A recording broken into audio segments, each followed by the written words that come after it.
welcome to another episode of Beyond Baseball powered by Prospects Live. I'm here with a very incredible guest, Graeme Stinson, pitcher with the Tampa Bay Rays. Graeme, how are you doing today? Doing great, Jared. Thanks for having me on. Yeah, we're excited to have you on and kind of dive a bit into your journey. But for just the listeners and the viewers who don't know you, give a little bit of background on who you are, how you got to where you are now in professional baseball and pitching with the Rays. So I'm from outside Atlanta, Georgia, a little place called Norcross, Petrie Corners area. I went to Norcross High School, graduated in 2016, and then went and played at Duke University. Played there from fall of 2016 until I got drafted in 2019. While I was there, we went to two different regionals. I pitched in the Super Regional at Texas Tech. Had a great time. Got drafted in the fourth round by the Tampa Bay Rays. The first short season, I was hurt with thoracic outlet syndrome. Didn't have surgery, just did rehab.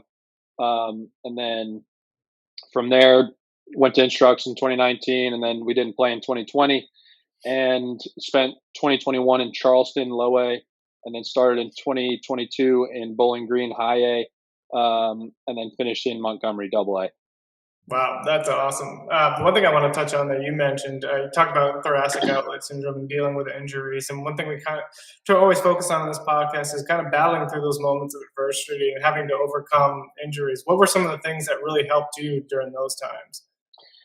So for me, it was such a big drop off from peak performance to where I ended up with it. So 2018, I was throwing anywhere from 94, 96, top in 98.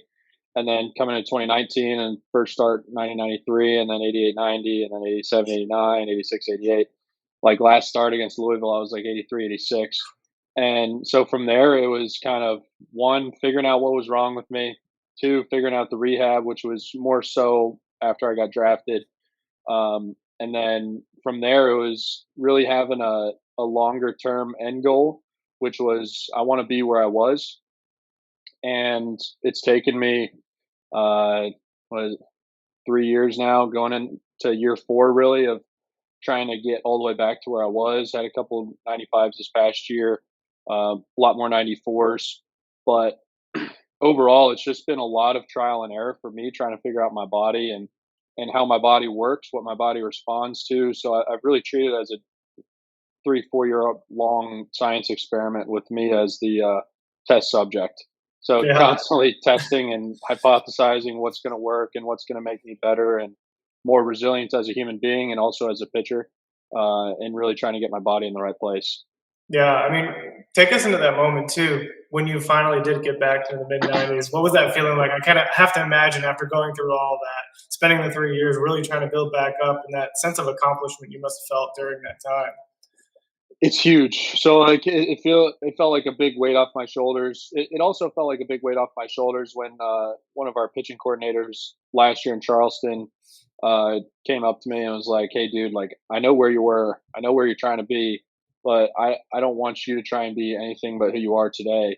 Like you've got nasty stuff if you're throwing 90, and you've got nasty stuff if you throw 98. I just want you to go and compete." And so that was huge too. And then finally seeing some results, some output after years of input and experimentation. Like it feels good, and I also know that there's a lot more that I'm capable of. And I don't think I've barely scratched the surface really of what I'm capable of, both on the field, off the field, putting the work in, and I'm still figuring out, what can I add in that's going to make me better. Yeah, and I love that. Kind of the thing you touched on too that I also really liked was you talked about kind of defining yourself as a human being too outside of the game. Talk a little bit about that and what some of your passions are away from baseball and kind of how you've developed yourself as a human outside of the game while also trying to make it in the sport that you love. I would categorize myself as a lifelong learner, and I get interested in things that I'm curious about a lot of things. So I spend a lot of time trying to read about different stuff with science, like what goes into the body and what are you going to get out because of it, and try and help that guide me and what I'm trying to do to improve. Read some journal articles here and there.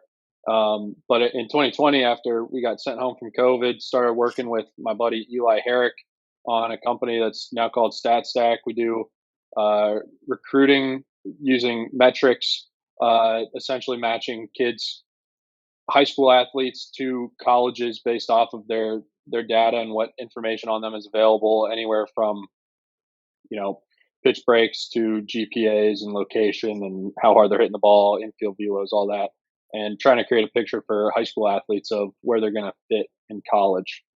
That's awesome because I think a lot of we I work on a side job at Major League University and we're really focused on helping athletes on the mental side of the game. I think a lot of what we hear from high schoolers is they all just want to go play D1. They don't care about playing time. They don't care if their skills or assets or whatever they have and abilities will fit in with that program. But it's cool to hear that you're taking each individual, not just like their characteristics with the numbers, but also knowing the important role the numbers play, but who they are as individual humans and trying to find a fit for the right program. Absolutely, and we really think that pretty much there's a place for everybody in college baseball. Hmm. There's so many programs out there. There's over 1,000 college baseball programs. Uh, Anywhere from D1 to D2, D3, JUCO, NAIA. There's a lot of college baseball programs. There's a lot of baseball teams that need arms. Just because you're not the best guy on your high school team doesn't mean you can't go play college baseball. And I think what we're doing is creating some opportunities for kids to find some places, some diamonds in the rough, some places that where kids are going to go get playing time. They can go have fun, go play college baseball, and give themselves a shot for the next level. Yeah, and I remember working at baseball operations at Nevada. Kids would come into camps and they'd be throwing low 80s, and then all of a sudden they have a growth spurt. The next thing you know, they're hitting 88, 90 miles an hour, whatever they need to get to that next level. So, like, just showing kids that if you go to the community college level route, or if you go to NAIA, it's not the end of your baseball career just because you didn't make it to D1. There's a lot of guys that I've played with through the Rays org who are really, really good ball players, good pitchers, good position players that didn't play Division I baseball, or they started out at a junior college or NAIA D2, and then figured out a way to get signed and play professional baseball and give themselves a shot. And from that point, once your numbers, the results are gonna show themselves over time. And if you can do that, if you can perform and execute, then you're really going to have a spot somewhere. Yeah. Kind of switching gears here, going back to your career, as you kind of have made it through some of the off season this year, what are some things that you're really looking to improve on this off season and kind of going into 2023? I've got some ideas through my mechanics that are, I think, low hanging fruit. Um, as far as coming back from Thrascala, so the big thing for me, looking at video from when I threw 96, 97, 98 versus where I'm throwing at 92, 94. That's thoracic extension. So essentially how much I'm able to Hmm. allow my core to stretch back and create more force coming forward. And I really think that the upper body strength that I'd pretty much lost when I had bad TOS, I couldn't do 3 push-ups at the time.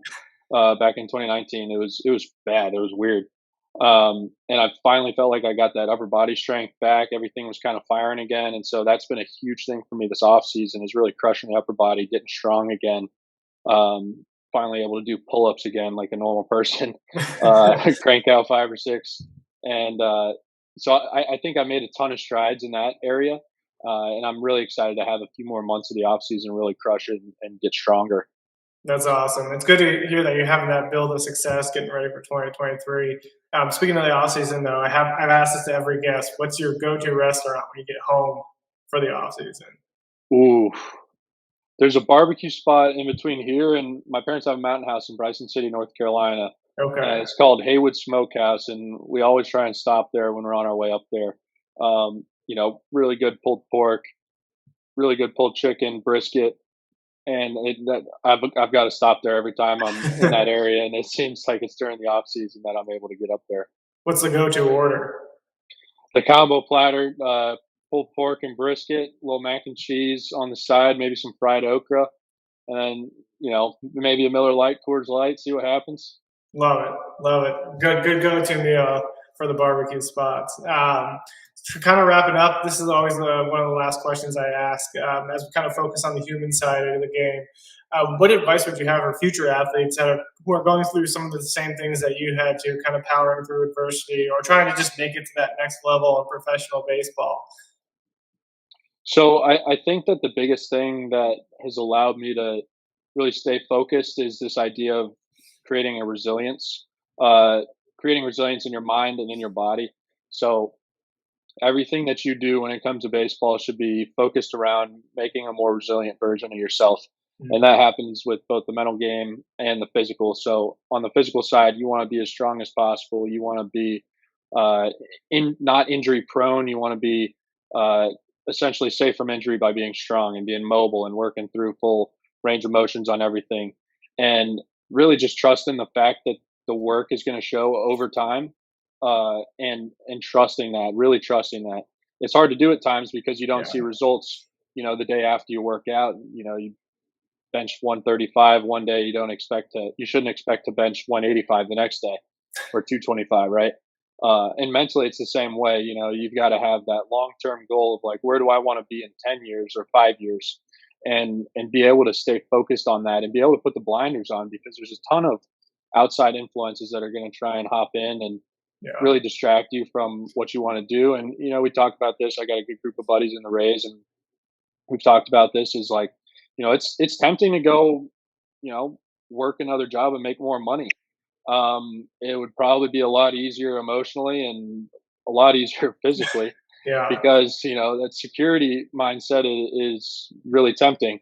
But if you're passionate about something and you know what you're capable of, you've got to stick with it, and you have to just put your head down and do the work, and know that the results are going to come in due time. For me, that's been paramount, and it's what's allowed me to stay focused through adversity and some bumps in the road, to be honest. Yeah, I liked how you mentioned the mental side of the game. We've had the opportunity to interview a bunch of the mental performance coaches with the Rays and Chris Goodman and a few others. And what they do there, the Rays, I would say, have one of the best mental performance setups because they got a guy at almost every level, and it's awesome to see. Absolutely, they've been really great, and they're really receptive to feedback and kind of what I'm working on. And Goody hits me up all the time, like, "Hey, Stints, how are you doing on these things that we've been talking about? How are you executing on those goals?" So it's really good to have people in your corner. Yeah, well, that's awesome. And Graham, can't thank you enough for joining us. It's awesome to hear your journey and all the way you've powered through to get to where you are. It's just so cool to see. And we're wishing nothing but the best in 2023. Thanks, Jared. I really appreciate you having me on.